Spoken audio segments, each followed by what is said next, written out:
This is the all-new, reimagined female sexual response cycle. It's definitely going to be one of the more juicy episodes you can listen to. It's not for the faint of heart, and listener discretion is advised. Today we're going to talk about what happens to a woman's body, mind, and soul as she gets more and more and more turned on.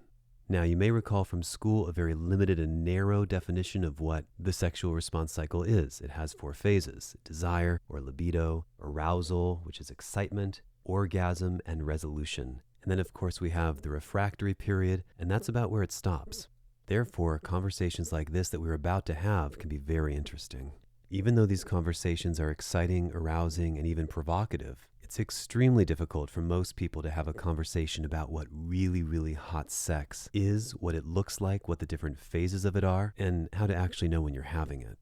We're going to break this down into different stages, approximately 10 in total. To do this effectively, the first one we have to look at is a phase where you actually don't want to spend much of your time at all, if at all possible. It's a place that you either want to get out of immediately, cease what you're doing, or escalate with full consent to the next level. And that is the uncertainty phase. This is an area where even a woman herself might have a difficult time explaining to you.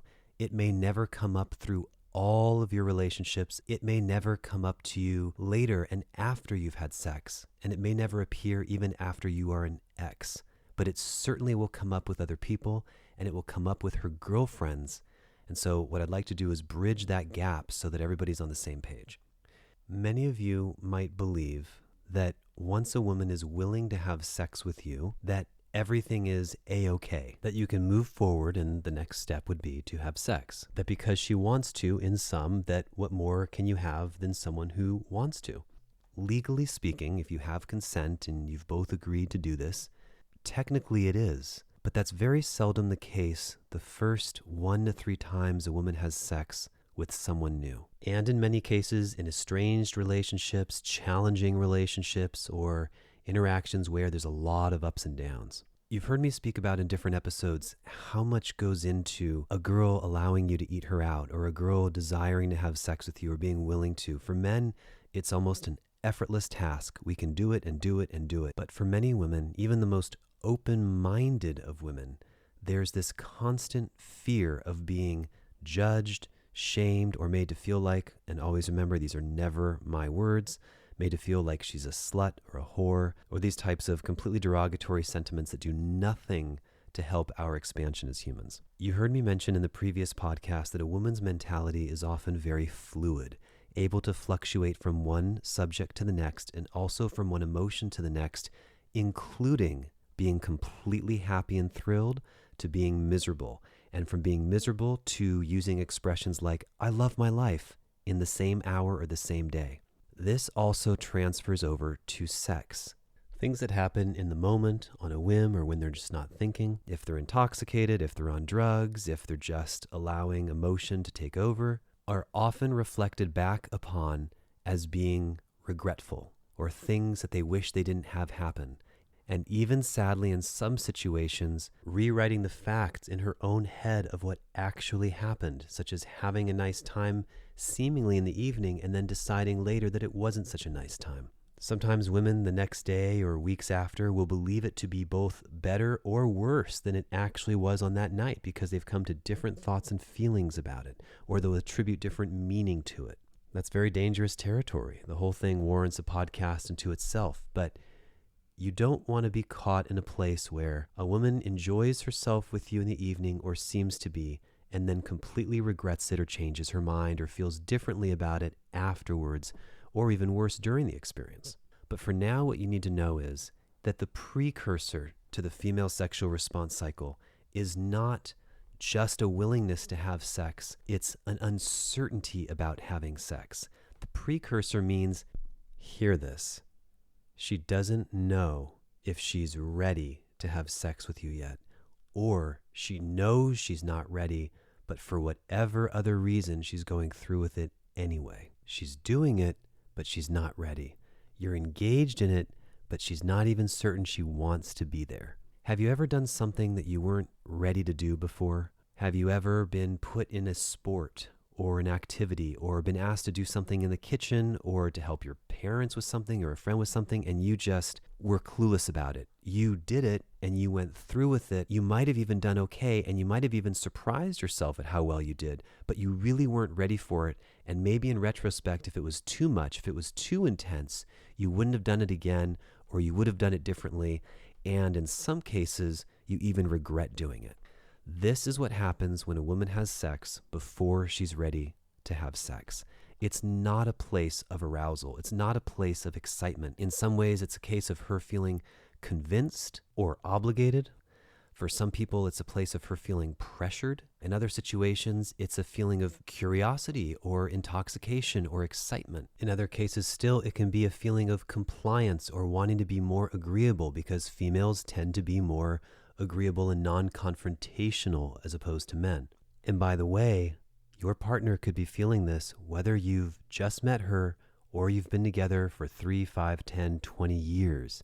She can still feel not ready to be with you. And to make matters worse, there's a good chance that you will have absolutely no idea this is happening. Now, everyone has to take responsibility for their own actions and choices.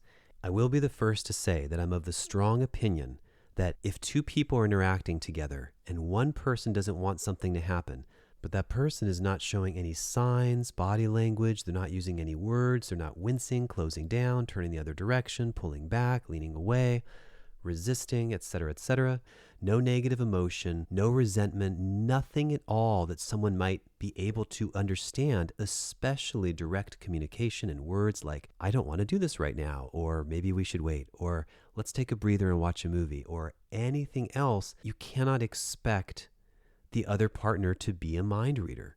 People are not mind readers. And it does fall upon each person to say, stop, no, don't, step out of the situation, leave, take your hands off of their body and vice versa, step outside, leave, scream, yell, cause a scene, run out the door, etc. Anything that conveys that you are no longer interested if you get the feeling that this is not going in a direction that you want it to go. Now, I recommend, if your partner is being super tactful and tasteful and listening to you and not being too pushy and not pressuring you into it, that you don't go from 0 to 1,000. You don't go tearing out the door or yell at them or something like that, that you do it with class and kindness so that the interaction can stay sweet, because presumably this is someone that you want to spend time with. Just to volley back and forth, the trickiest part of this is, yes, a woman could actually go through with the whole thing.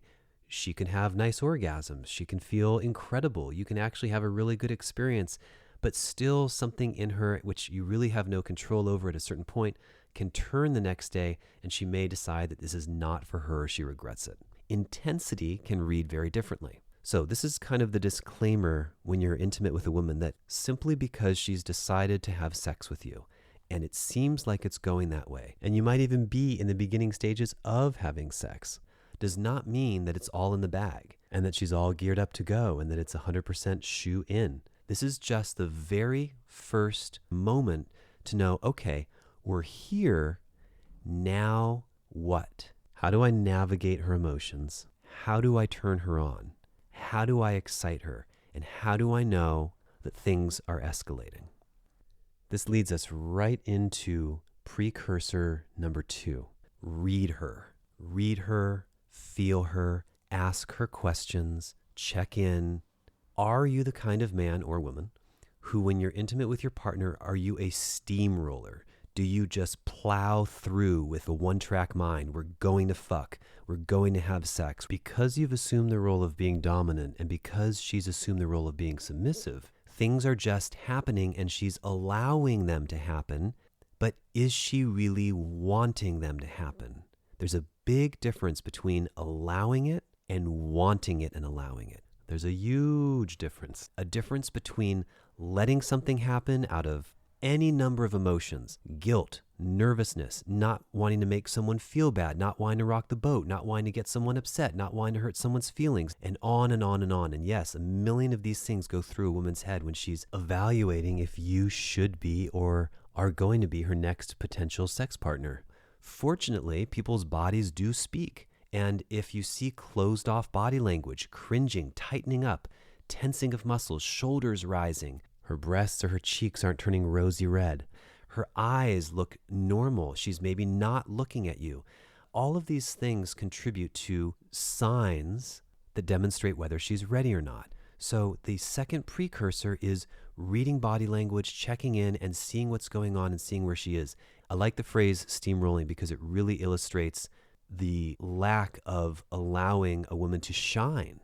Sex is not a one-way street. You do it together. It's an experience. And even though most women will privately admit that they do want a man to take the lead, be more assertive, and be dominant with them, it is done together. And an exceptional lover is someone who can lead and be dominant while still being tuned in to the delicate intricacies of how she moves and how she's feeling in a moment, and it can shift back and forth. I think we're ready for step 1, heightened arousal. This means that you're not just going through the motions. There's kissing and then there's kissing. There's touching and then there's touching. There's passion and then there's passion. Where are you on the spectrum? When you're kissing a woman, try slowing down once in a while, backing up, getting out of your head, being present with her, and really try to read into how her mouth is kissing you back. Are you kissing her and you're just in your head or in your own world and you're just super hard, you want to have sex, you're just going through a process? Are you thinking to yourself, I'm just going to kiss her and then touch between her legs and feel her boobs and then just put it in? No. Because of the way sex is set up, it's always going to be that a woman allows you in. No matter how much you'd like it to be an equal experience, she's always going to have the final say-so as to whether or not it happens. As such, wouldn't you only want to be inside of her when she really, really wants you there? Wouldn't you like to, when the time is right, be able to slide right in effortlessly without her needing to touch herself, or without her needing to stretch out to accommodate you, or without her needing to slowly ease it in because she's so turned on? Of course. And all of this starts in the very beginning phases when you're gauging her arousal, which usually is happening with a lot of kissing, heavy petting, making out really deeply, looking at each other, making noises. So is she just quietly and calmly making out with you while smacking on gum or checking her phone, or if her phone rings, she's grabbing it, or if her eyes open and she's distracted? Does she seem closed down? Or are you having something way more hot and passionate? It doesn't have to start with kissing. It could be just touching. However it starts, is it mutual? Is she wanting to do things back to you? Or is it just a one-way street? Are you just exclusively trying and prying and pushing and leaning into? Or is it you who's doing all of the seducing? What's going on between the two of you? Sometimes with a shy girl, it will start out this way, where it is very much about you doing her. You're getting her more and more excited, more and more turned on, so that she can be more receptive to doing things with you. Part number 2 of the female sexual response cycle. And we're still in the beginning phases of it all. We've gone through 4 sections, and you may be with someone who just breezes through all these sections or doesn't tick these boxes at all. She's just instantly right there. That's always nice. Or you may find that each one takes some time. We've felt into her, and now we feel like it's a mutual thing. Now what happens when you start to get undressed or take each other's clothes off?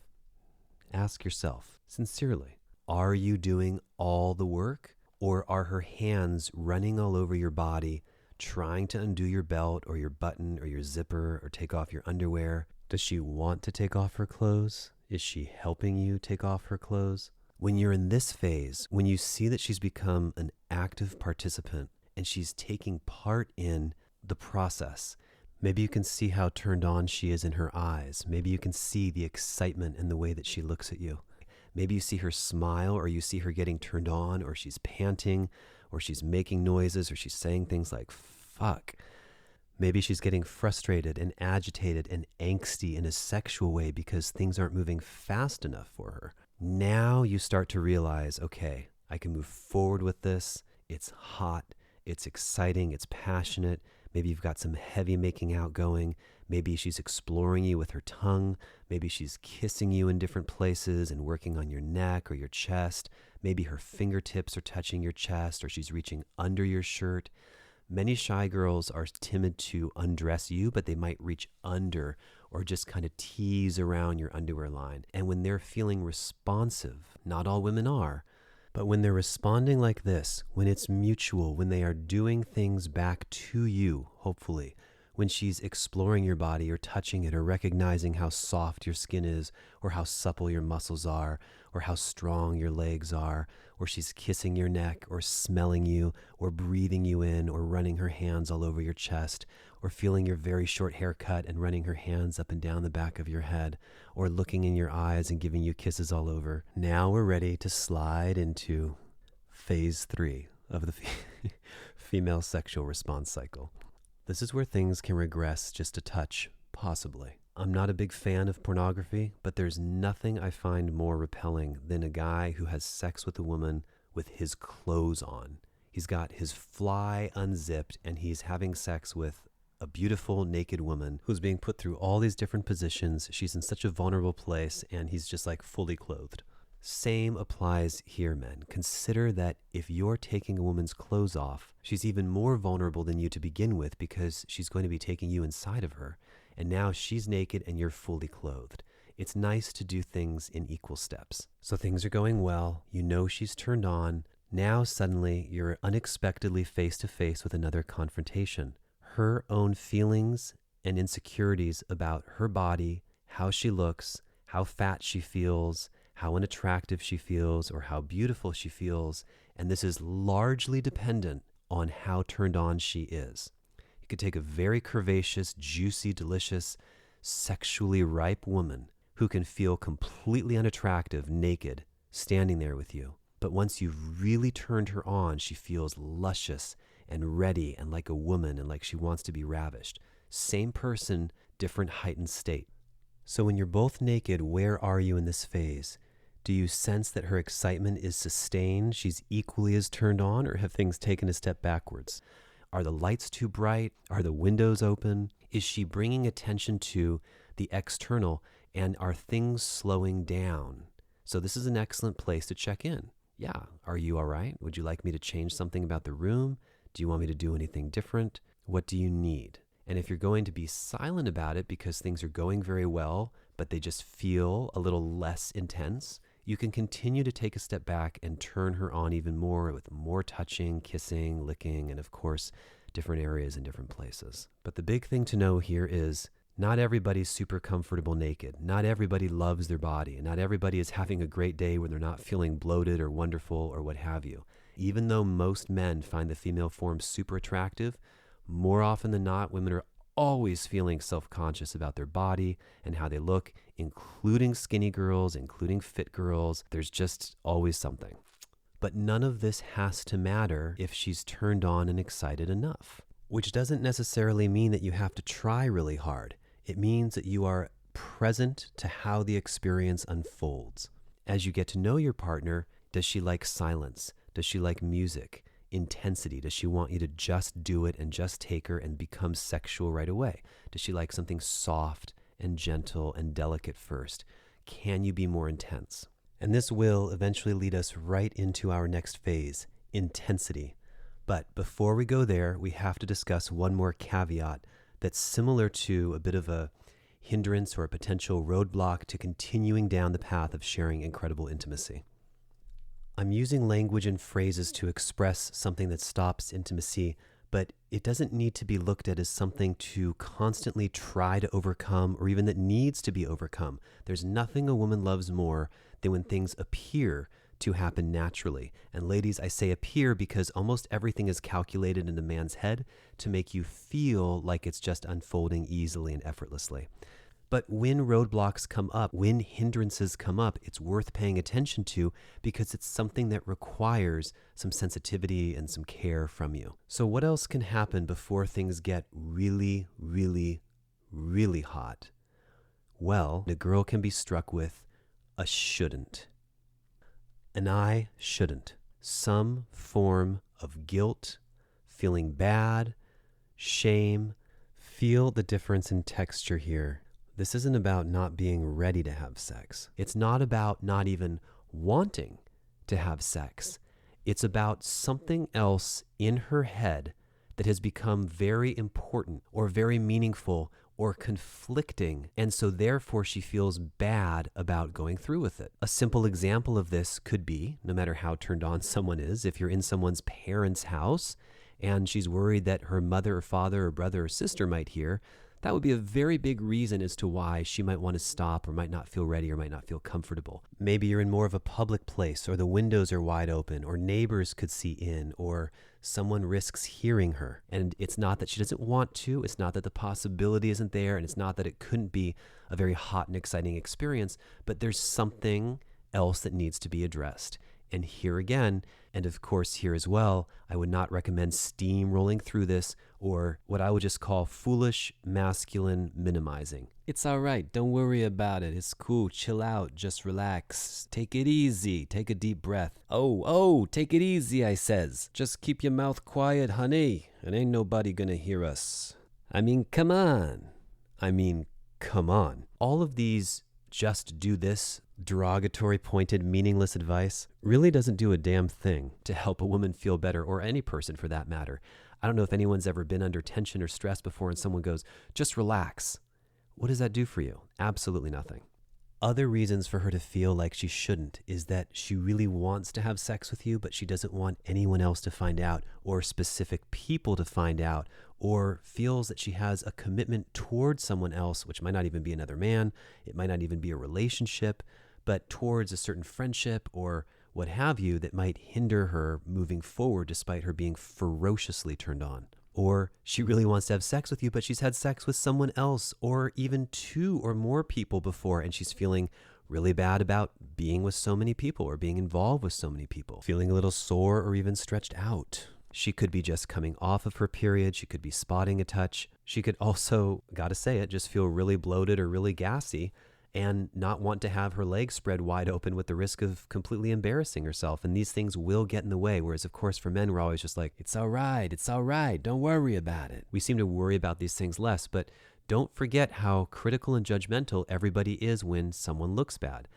Now, what's fun, however, about this part of the cycle is that there can be a lot of push and pull, a lot of give and take, a lot of building her up, and then an exasperation that she can't go through with it. And there's this one little thin layer of clothing between having sex with you and not.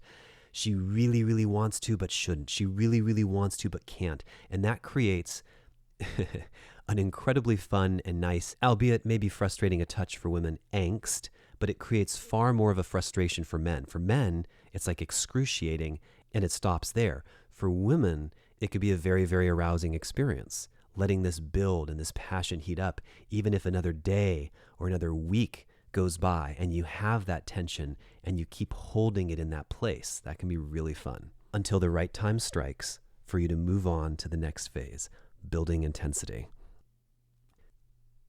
Finally, number 4, and this is where things begin to get really intense and very uncomfortable to talk about and very uncomfortable to listen to because they are super exciting, but are super intimate. At some point, a switch is going to flip on in a woman's mind and body where she is ready to be taken, ready to fuck, ready to be ravished, ready to be made love to, ready to have you inside of her. And this is a very, very different feeling than messing around, giving a blowjob, being turned on and excited. It's a primal, carnal switch that gets flipped. Sometimes you can bypass all the other steps and happen to find yourself right in this one because she's just so turned on by you. Now, what's going on in this phase? And what direction are you going to take with her?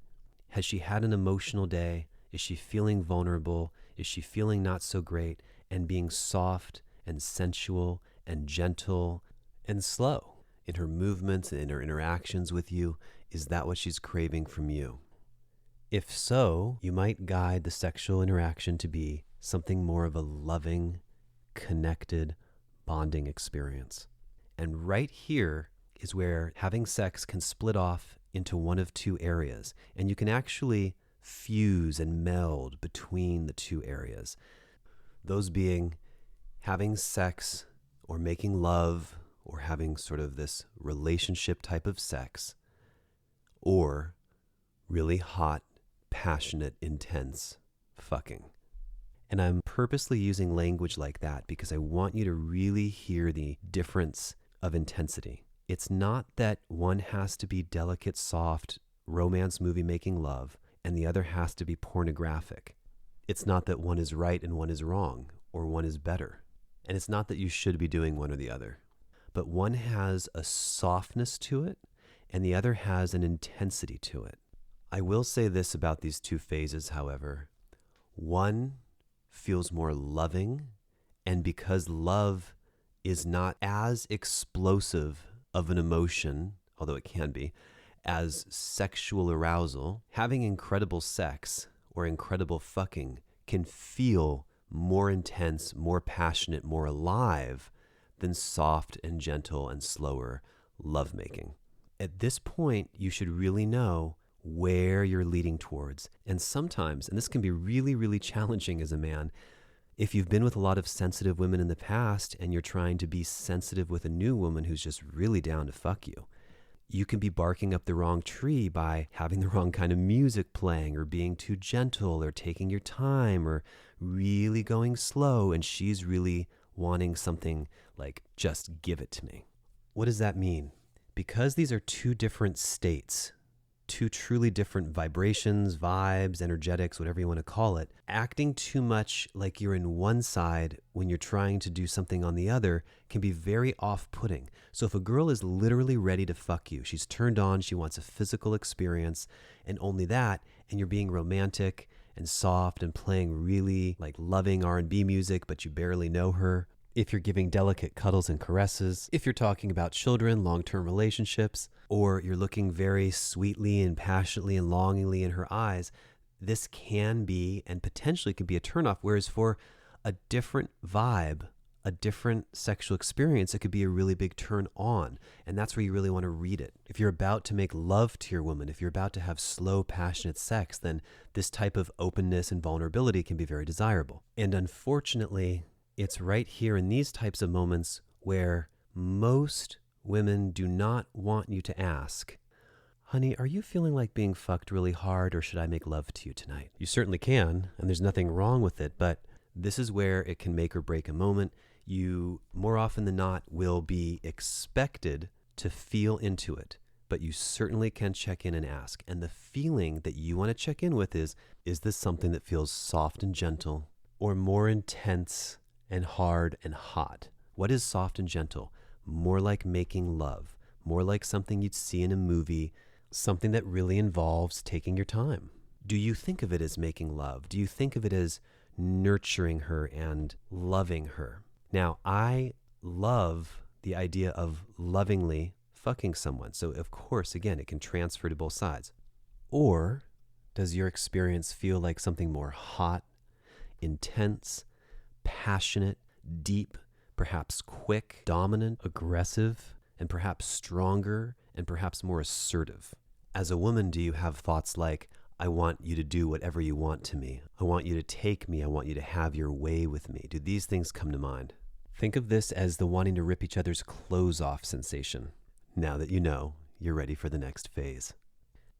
Number 5, if you're going down the direction of making love, all sorts of different emotions can come up. Vulnerability, trust, love, romance, desire, crying, sadness, surprising emotions, total breakdowns. All sorts of things can come out of a woman when you are present with her and loving her. If your goal isn't to come and you're not so obsessed with making her come, but more on guiding her through an experience or bringing her through the moment with you, you can uncover these emotions that I personally think can be more important than just making her come once or twice.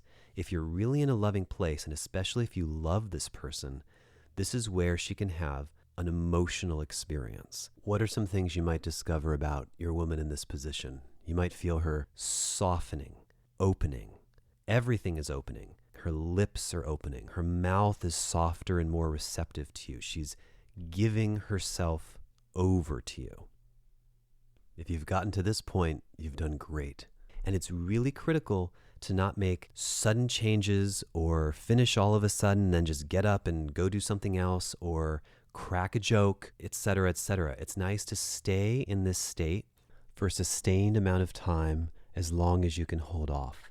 It feels good to be in a state of arousal, to be, I really can't stand this word, horny. If you could get to a place where each stroke matters, each thrust feels so different but yet so good, so continuous, so pervasive, can you move in and out of her in a way where each stroke is pushing her over the edge again and again, and yet with the repetition, each stroke feels anew. It feels like something fresh. Maybe it goes even deeper into her soul, into her heart, into her. If you can maintain eye contact with her, you can elevate her to another stage yet. Looking at her, loving her, nurturing her, appreciating her, seeing her light, opening her, tasting her, playing with her. All of these things come effortlessly when you're having an incredible lovemaking or sexual experience. If, however, you find yourself on the other side of the spectrum and you know that the experience you're about to have, well, that you're going to fuck, this still requires trust, but the intensity, the force, the directness and assertiveness, everything else is ramped up. Maybe there is more kissing, maybe there's not. Maybe you're super focused on gently massaging her clit back and forth while you're moving in and out of her. Maybe you're really focused around thumbing around her clit while you're moving in and out of her and looking her deeply in the eyes. This is where you start to get moans and cries and sighs that sound really affirming, but they might sound more like a panting, more like a where you hear more of a higher pitch like ugh, or sometimes like a whimpering or a higher pitched whine. All good signs, not the final place of where we're going, but we're getting there. This next phase is a challenging one. It's not socially acceptable to speak about this publicly, and it's close to one of the final stages. Of course, if you are someone in a spiritual community and you practice Tantra and you practice moving orgasms up and down your spine and you practice connecting to the divine and you have a whole other area of arousal and pleasure, multiple orgasms probably come easy to you. Sex and being open is probably very easy for you. All of this is great, but this is a whole different episode. For now, we're focusing on one aspect of having sex, which tends to be the way most of us do it, but there are many aspects in which you can do it. Strictly to procreate. You can have sex strictly for pleasure. You can do it for God, for source, or for the universe, whatever you believe in. You can have sex for the world and the world's growth. Yes, indeed. You can have sex for each other. There's so many different intentions you can set and ways to focus when you're doing it. But this particular episode is dealing with the way most people in the world are having sex with their new partner or their boyfriend or girlfriend or other or spouse. So what is the next level that you can spill into together? Her orgasm/orgasms. And this is where things really open up and some of the lines can blur between fucking and making love, because the more turned on she gets, the more open, the juicier, the wetter she becomes, the more she can share, the more she's willing to do things that she might not have done way before. Like what? Such as touching herself, playing with her clit while looking at you, being more interactive in the experience, saying things she might not have said before, trying different positions she might not have felt comfortable with before, tasting things she might not have thought she wanted to taste before until now, swallowing things that she now has a strong craving for. And as you begin to bring her to orgasm, you can experience one of several things. Number one, the moaning or the intensity or the clenching might just increase. And now you are building. The steam train is moving forward and there's no stopping it. Depending on the intensity, sometimes formalities, cordiality, common courtesy, politeness, tact, classiness, and the way a woman carries herself like a lady begins to go out the window from her own volition. If you decide to see things through all the way to the end to make her come, either because maybe making her come takes a little bit longer or it's a little challenging for her, then you stick with this and you build and stroke and kiss and love and touch and keep her going. If you're a little more experienced and you're comfortable stopping, you can ease things off, back it up, slow her down, and then let it build up again. This is called teasing, and women hate it. I mean, love it. The more you tease, the more intense it can get. A lot of men don't like this. Some guys like edging, as it's called, but many men feel like they just want to have their orgasm when it's time and not be interrupted. Women, even though she might almost be there, I mean, the most cruel thing you can do is like get her practically there and then stop and then not finish her off. So you build and you ease off, and you build and you ease off, and you build. This is where the intensity factor can grow and grow and grow, especially if you're lovingly doing this. Keep your ego out of it. Don't be arrogant. Don't feel overly inflated because you're able to pleasure her. Be with her through this experience. Don't think of it like giving candy to a child and you're the donor or benefactor of this experience. Have it with her. Enjoy it with her. Be with her. It's going to be more meaningful and impactful when you're present and not doing this from a place of control or arrogance or ego and so forth. All right, ready to go a little deeper? Number 7 is the spill. And this is where you get her little purring motor so wet, so excited. You're finding all number of spots and ways to get her more and more excited. You may come across a particular spot that when you rub or bump up against it, it makes all kinds of juices flood down onto you. She might drench you or splash you if you're lucky. She might tell you how wet she is, or she might get embarrassed about how drenched she is. You might switch positions and notice that there's a huge puddle that's made its way down through all of your sheets and duvet covers. You're likely to be very turned on by this, and it's going to be very difficult to hold back and not let go. But hold on, my friends, things get even better, because now you're getting tapped into something that's even more carnal and primal. You're in an altered state of consciousness. You're in command of her ship. You're helping guide her to a place that she's never been before. This is one of my absolute favorite places to be with a woman.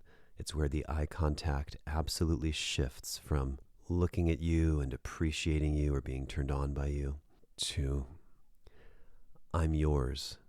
And I trust you enough that I don't even have to think about it. You can do whatever you want to me. You might hear her say other memorable quotes, such as, I'm yours, this pussy is yours, I've never felt anything like this before, how do you do this to me, how do you know? The spill means that whether or not she comes, although most likely she will, there's going to be a mess. Her hair could be in tangles. Her makeup might be running down her face if she's wearing any. Everything is different now. You have her in a state where she would never publicly be seen like this. But because the arousal is there, because she's so turned on and excited, because she's so excited to be with you, it doesn't matter. In fact, it's hot. It's exciting that she's a mess. It's exciting that she's opening her legs as wide as she can and encouraging you to move inside of her as deeply as you can. That she's clenching sheets and expressing herself every little which way she can. Even if you're making love to your partner, even if you're having a different kind of emotional experience with her, romantic experience, it can still build up to this level. Number 8, the final blow. There aren't really limits to how far you can take the amount of pleasure you can give a woman. It is unbelievable the vast well of pleasure that they can feel, way more so than men. I'm sure there's some men out there who are super emotional and can feel things, but for the most part, men feel things with their cock and just kind of in that general area, and women feel things more full body throughout their fingertips. They get tingly, they get numb, and that's where we are in this next section, the pinnacle, the creme de la creme. Fingers and limbs begin to start getting a little numb. Maybe she stops making sense when she's speaking. Maybe her eyes really are rolling to the back of her head. Maybe she makes faces that you've never seen before. This can be especially true if you're in her ass. And there's a combination of a little bit of pain mixed with pleasure that creates, oddly, an exquisite pleasure for many women who allow it to happen with a man who's patient enough and gentle enough. Noises begin coming out of her that you've never heard before. Now, apologies in advance if what you're about to hear makes you feel a little uneasy. Rather than the almost gasping or high-pitched sound that you were used to hearing earlier that sounded more like now you're getting more of a Yes, I know it sounds way better when she does it, but now what's happening in her body? She's hitting an all-time fever pitch. The sounds are much deeper and they're coming from a much more ferocious, intense place. What's a word that would describe this perfectly? Guttural, instinctual, primal. You're giving it to her in a way where trust is a given so that you can explore her deeper, darker sides. This isn't a screaming porn star. This is a real, authentic, from deep within sound of unbridled pleasure. Congratulations, you've finally gotten a woman out of her head. Suddenly, every part of her body becomes malleable, soft, electric. Every part of her becomes an erogenous zone. Things that perhaps she didn't like before, she likes now. Perhaps you can hold, squeeze, pinch, or tug on her nipples a little firmer than you could before, or bite them if she likes that. You can be a little firmer if she likes that. Everything can build with intensity, and something very interesting happens here. For many women, they can let go of the need and desire to feel safe and loved and held and protected and all of these qualities that are so beautiful. It's not that they vanish from her completely. It's certainly not that they become unimportant or irrelevant. It's not that you could become a cruel or evil person, but they stop mattering because that was established a long time ago and you did things right to get here. Yes, now you can do anything with one another. And of course, since I'm publicly speaking to the world about this, I mean within reason, within her boundaries, and within her comfort level. We all want to say you have to know where your partner's limits are. You don't want to hurt her, but how do you know where her limits are? You know by having a conversation about it before you get here. If you're in doubt or you feel like you might not know, then you can ask before you go trying to reach these high levels of intensity. You want to keep it an incredible experience, but in terms of flipping her around in different positions and saying things to her and expressing yourself in ways that maybe you haven't, this is the place where all of that's possible. And this is the place where I find you have an incredible bonding experience. You cannot go back from this. You cannot just pretend that you're just acquaintances or friends and so forth. You have this really intense connection, and I think that's very special. When you feel like you've reached the height, the pinnacle of a sexual experience with your partner, then there's still another phase after this. Number 9 is the Comedown. This would be the time where you wouldn't leap out of bed and go to work or jump up and go wash off. She's in a state of being so vulnerable, so raw, so deliciously open, so turned on, so turned out, so excited. It's really important to have some level of aftercare here for most women. And depending on the intensity, the aftercare could look like very, very soft and gentle cuddles, or it could just look like staring at each other, breathing with each other, taking each other in, laying next to each other. But it's critical that you don't abandon her. You don't just jump in the shower, rinse off, and especially don't get on your phone or start cracking jokes or do things that make you both leap back into your heads. This is a very distinguishing point. Both men and women have this problem. It feels like if there's just a moment of silence, it's somehow perceived as awkward, or if you're experiencing deep sensuality, that you have to ruffle it all up and say something. You don't. Just be there. Just be with her. Yes, you can be silly and wind up saying something like, well, that was fun, or so, what next? Or something that starts dialogue again, but it doesn't need to happen. We're trying to stay out of your head and into your heart. Now, if you happen to have come as well, you can spoon each other, fall asleep in each other's arms, snuggle up. You can have her fall asleep with her head on your chest, something like this, but allow everything to calm down. Catch your breath, have some water, kiss each other softly, caress each other's skin, hold each other, look at each other, smile at each other, see one another. When the time is right, if you have a wet washcloth or some wipes nearby, if things are really, really sticky and wet, make it so they're palatable. You can lay somewhere comfortably. Women can sustain being in this place of heightened arousal for a good period after you've had sex. It can be very exciting to just ruminate on. Look at what your body did. Look at what it created from us being together. How exciting. There is one caveat to these moments of aftercare, and that's if you truly are with a masculine-oriented woman, someone who's highly logical, or someone who you've noticed that through your sexual experiences, she likes to leap up out of bed. Now, in some cases, this can be a bad habit, and you can remind her, hey, you don't have to rush out the door. You don't have to leave and get ready. You don't have to wash up. You can just be here. And try that a few times and see if she likes it. But some women really are made where they just feel like, that's it, I'm done, what's happening next? Very much like a man's consciousness. Just, I came, I'm satisfied, that was awesome, and now let's go climbing. However it goes for aftercare, once you've had an experience like this that involves all of these phases of the female sexual response cycle, whether you've known someone for 5 seconds or 5 minutes, an hour or two, a day or two, a week or two, or 20 years, when you've given someone an experience like this, you have seriously imprinted on one another. You've bonded. You have achieved a level of depth that goes beyond words. Doesn't mean you know everything about the person.